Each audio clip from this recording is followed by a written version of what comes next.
ഐസൊലേഷനിൽ ഞാൻ കണ്ട് മരിക്കാൻ ആഗ്രഹിച്ച് കിടക്കുന്ന മക്കൾ. അപ്പം അതിൽ നിന്നുള്ള ആ ഒരു ഇതാണ് 2013 ജെർമിയക്ക് രൂപം കൊടുക്കുന്നത്. എൻ്റെ ഭാഷയിൽ പറഞ്ഞാൽ മരിക്കുവാൻ ഒരുക്കുക എന്നുള്ള നിശ്ചയത്തോടുകൂടിയാണ് നമ്മളിത് ആരംഭിക്കുന്നത്.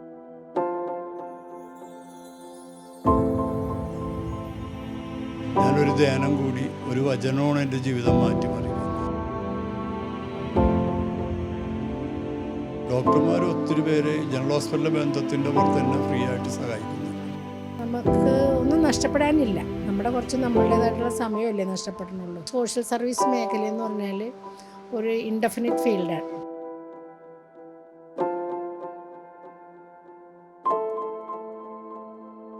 നമസ്കാരം. സോഷ്യൽ മീഡിയയിൽ പാട്ടുപാടി വൈറലായ ഡൊമിനിക് അപ്പാപ്പനെ തേടി ഇറങ്ങിയപ്പോഴാണ് പുതുവൈപ്പിലെ can cure Jeremias home and palliative care സെൻ്ററിനെ പറ്റി അറിയുന്നത്. ഇവിടുത്തെ അന്തേവാസിയായിരുന്നു.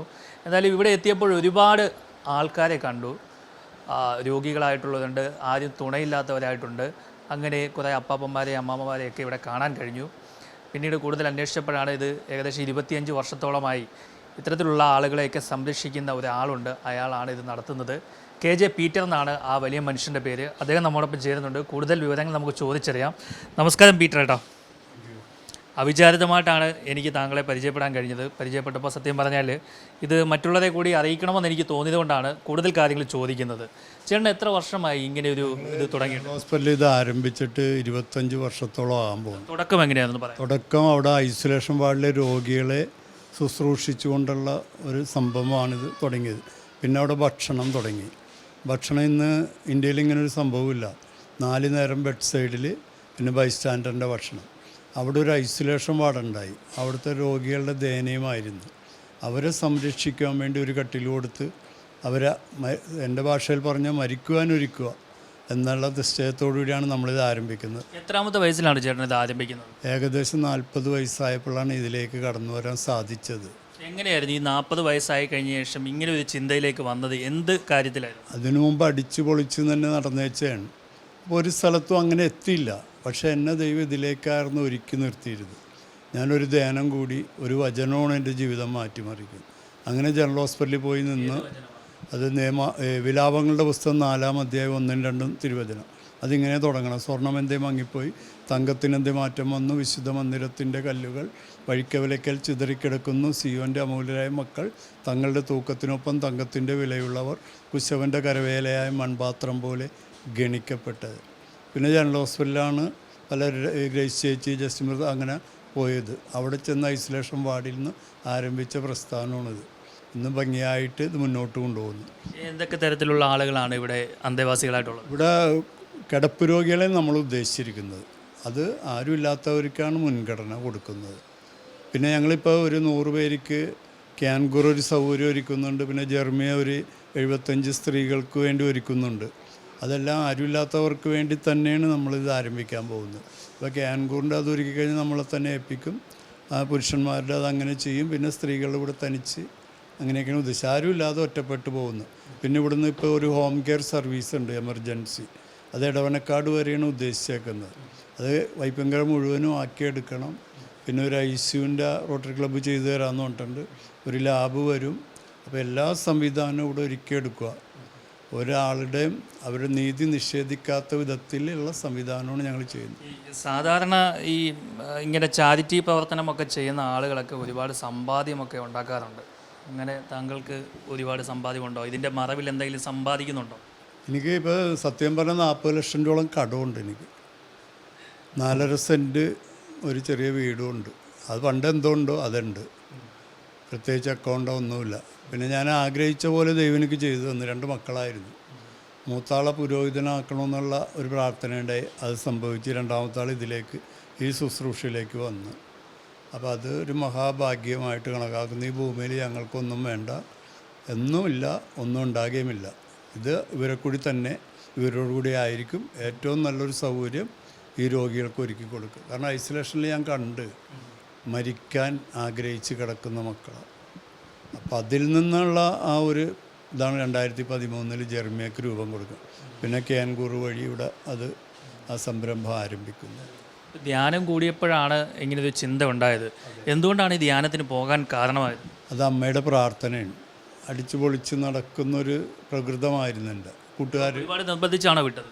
അങ്ങനെ നിർബന്ധിച്ചില്ല, പ്രാർത്ഥന അമ്മ പ്രാർത്ഥിക്കുമായിരുന്നു. അതിൻ്റെ ഫലമായിട്ട് കുളത്തുവല്ലി ധ്യാനത്തിന് പോയി. അവിടെ നിന്നാണിത് മാറ്റം സംഭവിക്കും. പക്ഷേ എന്നെ ഇതിനു വേണ്ടി ഒരുക്കണമായിരുന്നു ദൈവം. ചെറുപ്പം മുതൽ എന്ത് കിട്ടിയാലും അവരെന്നെ കൊടുക്കുന്നൊരു സ്വഭാവം ഉണ്ടായിരുന്നു. പക്ഷേ അവിടെ നിന്ന് ദൈവം ഇതിനു വേണ്ടി ഒരുക്കണമായിരുന്നു എന്നെ. അപ്പോൾ ഇങ്ങനെ ഒരു 500 രൂപ തുടങ്ങിയ പ്രസ്ഥാനം ഒന്ന് 38 പേർക്ക് ജോലി കൊടുക്കാൻ പറ്റി. 7 നേഴ്സുമാരുണ്ട് ഇവിടെ.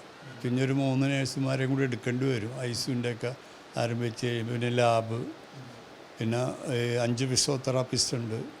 ഇതെല്ലാം പൊതുജനത്തിനും കൂടി ഉൾപ്പെടുത്തിക്കൊണ്ടാണ് ചെയ്യുന്നത്. എല്ലാം സൗജന്യമായി. അതായത് സൗജന്യം. പിന്നെ വീടുകളിൽ പോയി ചെയ്യുമ്പോൾ ചെറിയൊരു പൈസ മേടിക്കും. ഫിസിയോതെറാപ്പി തന്നെ 1 ലക്ഷം രൂപ ശമ്പളം കൊടുക്കണം. ഇല്ലാത്തവർക്ക് അത് ഫ്രീ കൊടുക്കും. എല്ലാവരാണെങ്കിൽ ചെറിയൊരു പൈസ മേടിക്കും. ഇല്ലാത്തവരാണ് നമ്മൾ ഉദ്ദേശിച്ചേക്കണം. ഒരുപാട് ചിലവാണ്. കാരണം ഇത്രയും 10-38ഓളം സ്റ്റാഫുകൾ ഉണ്ടെന്ന് പറഞ്ഞു. അവർക്കൊക്കെ ശമ്പളം കൊടുക്കണം. അപ്പോൾ പ്രവർത്തിക്കാൻ സർക്കാരിൻ്റെ എന്തെങ്കിലും സഹായം കിട്ടാറുണ്ടോ? ഇല്ല, സർക്കാരിൻ്റെ ഒന്നും നമ്മൾ.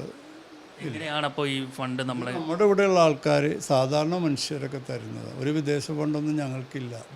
ഇവിടെയുള്ള സാധാരണ മനുഷ്യർ. പിന്നെ ഞങ്ങളുടെ കണക്ക് നോക്കണം ബാലൻ കമ്മില്ല മോഹൻ സാറാണ് ഇതിൻ്റെ കണക്കും കാര്യങ്ങളൊക്കെ ചെയ്യുന്നത്. എല്ലാ നിയമങ്ങളും പാലിച്ചുകൊണ്ട് തന്നെ ഇത് മുന്നോട്ട് കൊണ്ടുപോകുന്നു. ഇവിടെ ഇപ്പം ഈ ഡോക്ടർമാരും നേഴ്സുമാരും ഒക്കെ ഉണ്ട് അല്ലേ? അതെ, നേഴ്സുമാർക്ക് നമ്മൾ സാലറി കൊടുക്കണം. ഡോക്ടർമാർ ഒത്തിരി പേര് ജനറൽ ഹോസ്പിറ്റലിലെ ബന്ധത്തിൻ്റെ പുറത്ത് തന്നെ ഫ്രീ ആയിട്ട് സഹായിക്കുന്നുണ്ട്. ഈ ഭക്ഷണം കൊടുക്കുന്നതിൻ്റെ പേര് ഭക്ഷണം അവിടുത്തെ രോഗികളുടെ എന്താ ആവശ്യമുണ്ടെങ്കിൽ അവർക്ക് എന്നെ വിളിക്കും, ഞാൻ അവരെ വിളിക്കും. അങ്ങനെ അവിടെ ഒത്തിരി നന്മ നമുക്ക് ചെയ്യാൻ പറ്റി. അങ്ങനെ അപ്പോൾ ഡോക്ടർമാരെല്ലാ സഹകരണങ്ങളും ഉണ്ട്. ഒത്തിരി ഒന്ന് വിളിച്ചാൽ മതി, അവരപ്പം അതിനുള്ള എത്തുന്ന സമയം. എന്തായാലും വലിയൊരു കാര്യം തന്നെയാണ്. കാരണം ഡോക്ടർമാർക്കൊക്കെ വലിയ ശമ്പളമൊക്കെ ആണ് കൊടുക്കേണ്ടത്. പക്ഷേ അവർ ഇദ്ദേഹത്തിൻ്റെ ഈ ഒരു മനസ്സ് കണ്ടിട്ട് ഇവിടേക്ക് സൗജന്യമായിട്ട് ഈ ഇവിടുത്തെ രോഗികളെയൊക്കെ പരിശോധിക്കാനും ചികിത്സിക്കാനും ഒക്കെ എത്തുന്നുണ്ട് എന്നുള്ളത് തന്നെ വലിയൊരു കാര്യം തന്നെയാണ്. സ്ഥിരം ഇവിടെ ഉണ്ടാകുന്നത് ഡോക്ടർ ആനി PG ജനറൽ ഹോസ്പിറ്റലിലെ സൂപ്രണ്ടായിരുന്നു.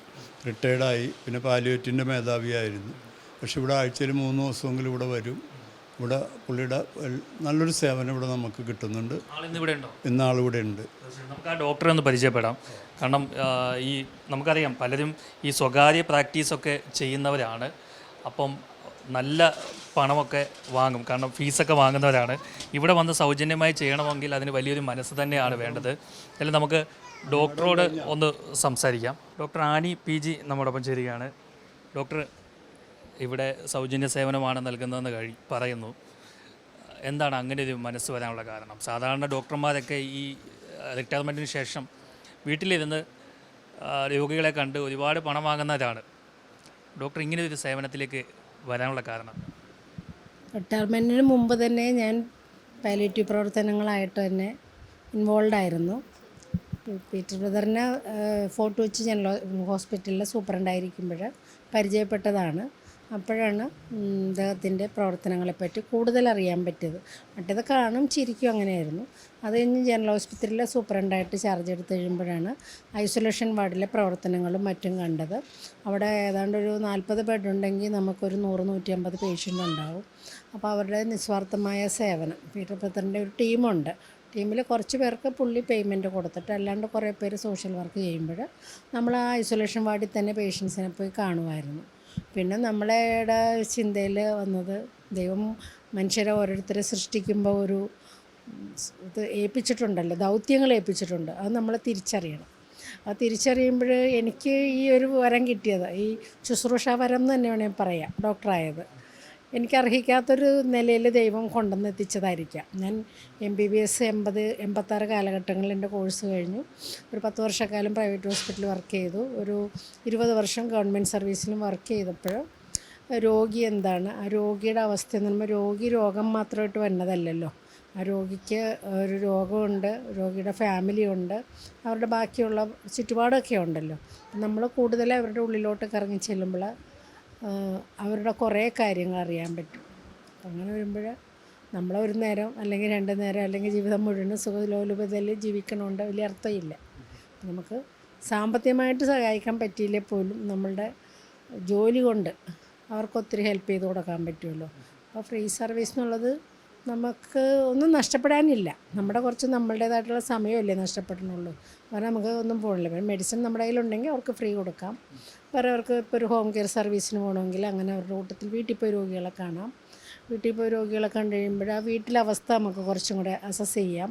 അപ്പോൾ അവിടെ വേറെ എന്തെങ്കിലും ഫിനാൻഷ്യൽ സപ്പോർട്ട് കൊടുക്കാനുണ്ടെങ്കിൽ ഏതെങ്കിലും ആളുകളെ കണ്ടുപിടിച്ചിട്ട് വോളണ്ടിയേഴ്സിനെ അല്ലെങ്കിൽ സ്പോൺസർ ചെയ്യുന്ന ആൾക്കാരെ കണ്ടുപിടിച്ചിട്ട് അവരുടെ ആ വീട്ടിലെ സാഹചര്യങ്ങൾ കുറേയും കൂടി ഇമ്പ്രൂവ് ചെയ്യാൻ നോക്കാം. ചിലർക്ക് ഭക്ഷണങ്ങൾ ഉണ്ടാവില്ല, അപ്പോൾ ഫുഡ് കിറ്റ് സപ്ലൈ ചെയ്യുന്ന ആൾക്കാരെ കണ്ടുപിടിച്ചിട്ട് ഇവരുടെ അഡ്രസ്സ് അവർക്ക് കൊടുത്തിട്ട് അവരവിടെ ചെന്ന് അന്വേഷിച്ചിട്ട് ജെന്വിൻ കേസാണെങ്കിൽ മന്ത്ലി അവർക്ക് ഫുഡ് കൊടുക്കും. അപ്പോൾ നമുക്ക് നമ്മളുടെ ആ ഒരു സോഷ്യൽ സർവീസ് മേഖലയെന്ന് പറഞ്ഞാൽ ഒരു ഇൻഡെഫിനിറ്റ് ഫീൽഡാണ്. ഇവിടെ തന്നെ വരുമ്പോൾ ഈ പറഞ്ഞ ജനറൽ ഹോസ്പിറ്റലിൽ നിന്നോ അല്ലെങ്കിൽ ഗവൺമെൻറ് ഹോസ്പിറ്റലുകളിൽ നിന്ന് ആരും തിരിച്ചു കൊണ്ടുപോകാൻ പറ്റാണ്ട് കിടക്കുന്ന വ്യക്തികളാണ് മെജോറിറ്റി ഉള്ളത്. പിന്നെ മൈനോറിറ്റി ആരുടെയെങ്കിലും റെക്കമെൻഡേഷനിലൊക്കെ നോക്കാൻ ആളില്ല, വീട്ടിലെ സാഹചര്യം ഇല്ലയെന്ന് വരുവാണെങ്കിലും ഈ സ്ഥാപനം നടന്നു പോകുമ്പോൾ ഇത്ര ഫ്രീ ആയിട്ടല്ലേ പോണത്. അപ്പോൾ അതിൻ്റെ സാമ്പത്തിക ബാധ്യതകൾ എങ്ങനെയാണെന്നുള്ളത് പീറ്ററേട്ടന് അറിയണ പോലെയൊക്കെ എനിക്കുമൊക്കെ അറിയാം. അപ്പോൾ നമ്മൾ പേഷ്യൻസിനെ മാക്സിമം സപ്പോർട്ട്, അവരുടെ ഫുഡ്, ഷെൽട്ടർ, മെഡിസിൻ, ഡ്രസ്സ്. അപ്പോൾ എല്ലാവരും ഏതാണ്ട് യൂണിഫോം ഡ്രസ്സിലല്ലേ ഇരുത്തിയേക്കണം. അപ്പോൾ ആർക്കും ചിലവർക്ക് ഒരു ഉടുപ്പ് പോലും ഇല്ലാണ്ട് വന്നവരുണ്ടാവുമല്ലോ. അപ്പം അതെല്ലാം ചെയ്തുകൊണ്ട് പോകുന്നൊരു വലിയ ദൗത്യമാണ്. ആ ദൗത്യം ദൈവം തരുമ്പോൾ അതിൽ നമുക്ക് ആ ഒരു നമ്മളുടെ എഫേർട്ട്, ഇപ്പം എത്ര കാലം ഞാൻ നടക്കും ഞാൻ പോകും എന്നുള്ളത് എനിക്ക് ഗ്യാരണ്ടി ഇല്ലല്ലോ. അപ്പോൾ അത്ര നാളങ്ങ് ചെയ്യുക, അത്രേ ഉള്ളൂ. വലിയതായിട്ട് സമ്പാദിച്ച് മക്കളുടെ പേരിൽ കൊടുക്കാനോ അങ്ങനെ ചെയ്തിട്ട് വലിയ കാര്യങ്ങൾ ചെയ്തു വെക്കാനോ ഒന്നുമില്ല. ഓരോരുത്തർ വെസ്റ്റേൺ കൺട്രീനെ പോലെ നമ്മൾ വേലയെടുക്കുക, ജീവിക്കുക എന്നുള്ള പോളിസിയിൽ എനിക്ക് 2 മക്കളുണ്ട്. അപ്പോൾ അവരും എംപ്ലോയിഡാണ്. ഒരാൾ അഡ്വക്കേറ്റാണ്, ഒരാൾ ഒരു എക്സിക്യൂട്ടീവ് ഹസ്ബൻഡ് മോൾ കമ്പനിയിൽ. അപ്പോൾ അവരുമൊക്കെ സെറ്റിൽഡായി. പിന്നെ എനിക്ക് എൻ്റെ സമയമാണിത്, ഇതെനിക്ക് യൂട്ടിലൈസ് ചെയ്യാനുള്ളൊരു വേദി. ഇതിലാണ് സന്തോഷം കണ്ടത്. അതെ, ഇതിലാണ്. അപ്പോൾ ഞാൻ ഇവിടെയും വരുന്നുണ്ട് അരികെ പാലിയേറ്റീവ് കെയർ എന്നും പറഞ്ഞ് എറണാകുളത്ത് ഒരു NGOs ഇതുണ്ട്. നമ്മൾ അതിൻ്റെയും കൂടെയൊക്കെ ടീമിലുള്ളതാണ്. അപ്പോൾ അവിടെയും ഈ പറഞ്ഞ പോലെ സർവീസ് കൊടുക്കാൻ പോകും. അപ്പോൾ ഇതിൽ സന്തോഷം കാണുന്നു. ഒരുപാട് സന്തോഷമുണ്ട്. ഇങ്ങനെയുള്ള മനുഷ്യരൊക്കെ ഉള്ളതുകൊണ്ടാണ് നമ്മുടെ നാട്ടിൽ ഇങ്ങനെയുള്ള കാര്യങ്ങളൊക്കെ നടന്നു പോകുന്നത്. ഇത്തരത്തിലുള്ള ആതുര സേവനങ്ങളൊക്കെ ചെയ്ത് ഇങ്ങനെ നടത്തുന്ന പെയിൻ ആൻഡ് പാലിയേറ്റീവ് കെയറൊക്കെ സൗജന്യമായി നടത്തുന്നവർക്കൊക്കെ ഇങ്ങനെയുള്ള ഡോക്ടർമാരൊക്കെ വലിയ ആശ്വാസം തന്നെയാണ്. പീറ്റർ ഏട്ടാ, ഇവിടെ എത്രത്തോളം ആളുകളാണ് ഇവിടെ ഉള്ളത്? ഇപ്പം നമുക്ക് 42 പേഷ്യൻ്റ് ഉണ്ട്. അപ്പോൾ അത് സ്ത്രീകൾക്ക് നമുക്കിപ്പോൾ വലിയ സൗകര്യമില്ല. അതിനുവേണ്ടി നമ്മൾ പണിയാൻ തുടങ്ങി. അപ്പോൾ അതൊക്കെ ഫണ്ടൊക്കെ കണ്ടെത്തണം. അതൊരു 75 പേരുടെയും കൂടി പണിയാനാണ് ഉദ്ദേശിച്ചേക്കുന്നത്. അതൊരു നല്ലൊരു സംവിധാനം വരും.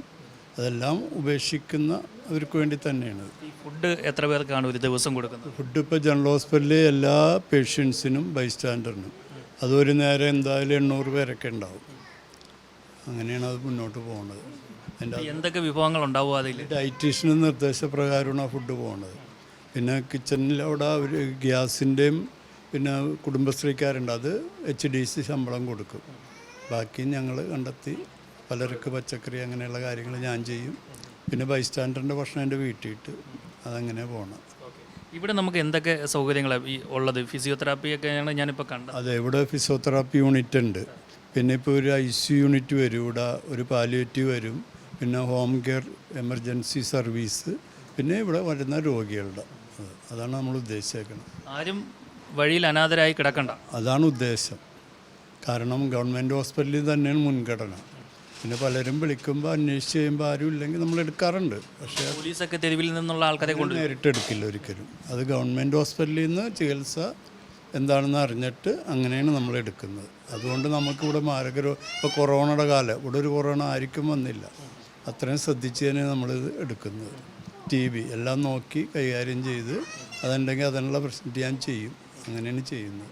തീർച്ചയായിട്ടും എന്തായാലും പീറ്റർ ഏട്ടനെ സപ്പോർട്ട് ചെയ്യണം. അദ്ദേഹത്തിന് ഇത് തന്നെ നടത്തിക്കൊണ്ട് പോകുന്നതിന് വലിയ ബുദ്ധിമുട്ടിലാണ്. കാരണം 40 ലക്ഷത്തോളം രൂപ കടമുണ്ടെന്നാണ് അദ്ദേഹം പറഞ്ഞത്. കൂടാതെ ഈ കടത്തിൻ്റെ പുറത്താണ് ഇപ്പോൾ പുതിയൊരു കെട്ടിടം കൂടി പണി കഴിപ്പിക്കാൻ പോകുന്നത്.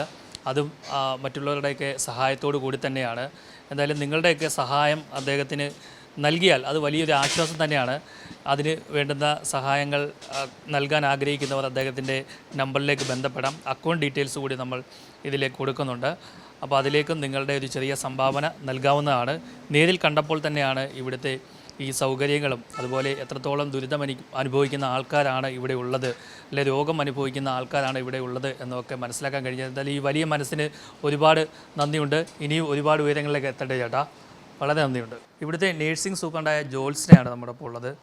എങ്ങനെയാണ് ഇവിടുത്തെ നിങ്ങളുടെയൊക്കെ ഒരു രീതി പ്രവർത്തനമൊക്കെ? ഞാനിവിടെ ശരിക്കും ഒരു സ്റ്റാഫ് നഴ്സായിട്ടാണ് ജോയിൻ ചെയ്യുന്നത്. ഒരു 4 വർഷമായി ഇപ്പോൾ. ഞാനിവിടെ വരുമ്പോൾ നമുക്ക് ഏകദേശം ഒരു അപ്പച്ചന്മാരുടെ ആണുങ്ങൾക്കുള്ള സ്ഥാപനം മാത്രമായിരുന്നു ഉണ്ടായിരുന്നത്. പിന്നെ അത് ഓരോ വർഷം തോറും ദൈവത്തിൻ്റെ ഒരു അനുഗ്രഹം എന്ന പോലെ തന്നെ നമുക്ക് കുറേ പേർക്ക്, ഇപ്പോൾ ഏകദേശം ഒരു 40-45 പേർക്കോളം നമുക്കൊരു ഷെൽട്ടർ കൊടുക്കാനായിട്ട് സാധിച്ചിട്ടുണ്ട്. അതെല്ലാം ഒരു ദൈവത്തിൻ്റെ അനുഗ്രഹവും ഇതിൻ്റെ ചെയർമാൻ എന്ന നിലയിൽ പീറ്റർ ബ്രദറിൻ്റെ അതിൻ്റെ പുറകിലുള്ള നല്ലൊരു എഫേർട്ടും ഉണ്ട് അതിന്. അത് എന്തായാലും ഇനിയും നന്നായിട്ട് തന്നെ മുന്നോട്ട് പോകുമെന്നാണ് എൻ്റെ വിശ്വാസം. നമ്മൾ പല പ്രോജക്റ്റുകളും ഇതിനോട് അടുപ്പിച്ച് തന്നെ ഓരോന്ന് ചെയ്തു വരുന്നുണ്ട്. ഇനിയും കുറേ അമ്മമാരെയും കൂടി സ്ത്രീകൾക്ക് വേണ്ടിയിട്ട് പുതിയൊരു സ്ഥാപനം ഉണ്ടാകുന്നുണ്ട്, പണിഞ്ഞുകൊണ്ടിരിക്കുകയാണ്. അതുപോലെ തന്നെ ഒരുപാട് ബുദ്ധിമുട്ടുന്ന ICUവിൽ കിടന്ന് ഒരുപാട് ബുദ്ധിമുട്ടും കാശും ഒക്കെ ചിലവാക്കി കഷ്ടപ്പെടുന്ന ഒരുപാട് രോഗികൾക്ക് ഒരു താങ്ങാവാനും നമ്മളൊരു 6 ബെഡിൻ്റെ ഒരു ICU ഒന്ന് അറേഞ്ച് ചെയ്ത് വരുന്നു. ഒന്ന് ഓപ്പൺ ആയിട്ടില്ല. ഏകദേശം അടുത്ത് തന്നെ 1 മാസത്തിനുള്ളിൽ തന്നെ അത് തുടങ്ങും. പ്രതിസന്ധികൾ എന്തൊക്കെയാണ് ഈ രോഗികളെ നോക്കുമ്പോൾ പല സാഹചര്യത്തിൽ നിന്ന് വന്ന പേഷ്യൻസാണ് നമ്മൾക്കുള്ളത്. നല്ല രീതിയിൽ ജീവിച്ചിട്ട് തീരെ പറ്റാത്ത അവസ്ഥയിൽ വന്നവരുമുണ്ട്. പിന്നെ പാവപ്പെട്ട തെരുവിൽ കിടന്ന് ജീവിച്ചവരുമുണ്ട്. അപ്പോൾ ആ 2 കൂട്ടരെയും നമുക്ക് ഒരുപോലെ മാനേജ് ചെയ്തുകൊണ്ട് പോകുക എന്നുള്ളത് ഒരു ബുദ്ധിമുട്ടുണ്ട് അതിനകത്ത്. എങ്കിലും നമ്മുടെ സ്റ്റാഫിൻ്റെയൊക്കെ എഫേർട്ടും ഉണ്ട്. ശരിക്കും അത് ഒരു വലിയ ബുദ്ധിമുട്ടൊന്നും ഇല്ലാണ്ട് പോകുന്നുണ്ട്. അപ്പച്ചന്മാരുടെ സൈഡിൽ നിന്നായാലും ആണുങ്ങളുടെ എവിടെയായാലും സ്ത്രീകളുടെ എവിടെയാണെങ്കിലും അത് ഒരുപാട് മെയിൻറ്റെയിൻ ചെയ്ത് പോകാൻ ഞങ്ങൾ ശ്രമിച്ചിട്ടുണ്ട്. സ്റ്റാഫിൻ്റെ എല്ലാവരുടെയും നല്ലൊരു എഫേർട്ട് ഇതിൻ്റെ പുറകിലുണ്ട്. ഫിസിയോതെറാപ്പിസ്റ്റ് ഡോക്ടർ ആദിത്യ അശോകനുണ്ട്. എങ്ങനെയാണ് ഇവിടെ പേഷ്യൻസിനെയൊക്കെ നോക്കുന്നത്? എന്തൊക്കെ നമ്മൾ ആ ഒരു ബുദ്ധിമുട്ടുകളുണ്ട് എക്സ്പീരിയൻസ്? ഇവിടെ ഇപ്പോൾ സാമ്പത്തികമായിട്ട് ഭയങ്കര പിന്നോക്കം നിൽക്കുന്ന കൂടുതൽ പേഷ്യൻസിനെയാണ് നമ്മൾ എടുക്കാറുള്ളത്. അവർക്ക് വളരെ ചിലവ് കുറച്ചിട്ടാണ് നമ്മൾ ഫിസിയോതെറാപ്പി ട്രീറ്റ്മെൻറ്റ് കൊടുക്കുന്നത്. പീഡിയാട്രിക്, ഓർത്തോ, ന്യൂറോ അങ്ങനെയുള്ള എല്ലാം ഫീൽഡിലുള്ള എല്ലാ പേഷ്യൻസിനെയും നമ്മൾ ഇപ്പോൾ ഇന്ന് ട്രീറ്റ് ചെയ്യുന്നുണ്ട്. ഇപ്പോൾ എനിക്ക് തോന്നുന്നു നമ്മൾ തുടങ്ങിയിട്ട് ഈ ഒരു ഫിസിയോതെറാപ്പി ഡിപ്പാർട്ട്മെൻറ്റ് ഇവിടെ തുടങ്ങിയിട്ട് 1 ഇയറായി. അതിനുള്ളിൽ തന്നെ നമുക്ക് ഒരുപാട് പേരെ നല്ല രീതിയിൽ ട്രീറ്റ്മെൻറ്റ് ചെയ്ത് അവർക്ക് നല്ലൊരു റിസൾട്ട് ഉണ്ടാക്കി കൊടുക്കാൻ പറ്റിയിട്ടുണ്ട്. ഇപ്പോഴും ഓൺഗോയിങ് ആയിട്ട് ഒരുപാട് പേഷ്യൻസ് IP-യിലും OP-യിലും ആയിട്ട് ഒരുപാട് പേഷ്യൻസ് ഇവിടെയുണ്ട്. നല്ല രീതിയിലുള്ള ട്രീറ്റ്മെൻറ്റാണ് ഇപ്പോൾ കൊടുത്തുകൊണ്ടിരിക്കുന്നത്. അതായത് ഫിസിയോതെറാപ്പീൻ്റെ ഉള്ള എല്ലാ മേഖലയിലുള്ള ട്രീറ്റ്മെൻറ്റും നമ്മൾ പ്രൊവൈഡ് ചെയ്യുന്നുണ്ട്. അതിൻ്റെ കൂടെ തന്നെ കിടപ്പ് രോഗികളായിട്ടുള്ളവരൊക്കെ ഒരുപാട് പ്രതിസന്ധിയാണോ അവരെയൊക്കെ ട്രീറ്റ് ചെയ്യാനായിട്ട് അവർ സഹകരിക്കാറുണ്ടോ? എങ്ങനെയാണ്? കിടപ്പ് രോഗികൾ അമ്മമാരാണെങ്കിലും അച്ഛന്മാരാണെങ്കിലും അവർ ആരോരും ഇല്ലാത്തവർക്ക് അവർക്ക് ഇമോഷണലി അവർ ഭയങ്കര വൾണറബിൾ സിറ്റുവേഷനിലായിരിക്കും. അപ്പോൾ അങ്ങനെയുള്ളവരെ നമ്മൾ കൈകാര്യം ചെയ്യുന്ന സമയത്ത് അവർ ആദ്യം ഒന്നും കോപ്പറേറ്റ് ചെയ്യില്ല. പക്ഷേ എന്നാലും നമ്മൾ അവരുടെ അടുത്ത് എത്രത്തോളം നല്ല സ്നേഹത്തോടെയാണോ പെരുമാറുന്നത് അങ്ങനെയായിരിക്കും അവരെ തിരിച്ച് നമ്മളെ അടുത്ത് ഉണ്ടാവുക. ഇപ്പോൾ ഞാൻ വരുന്ന സമയത്ത് ഒരുപാട് പേര് കിടന്നിട്ടാണ് ഉണ്ടായിരുന്നത്. ഇപ്പോൾ കുറച്ച് പേർക്ക് നടക്കുന്നുണ്ട്. ബാക്കിയുള്ളവർ അവരുടെ സ്വന്തം കാര്യങ്ങൾ ചെയ്യാൻ അവരിപ്പോൾ ഏബിളാണ്. കൊച്ചിയിൽ നിന്നും DK ദിലീപിനും പ്രത്യുഷനുമൊപ്പം R. പിയൂഷ്, മറുനാടൻ TV.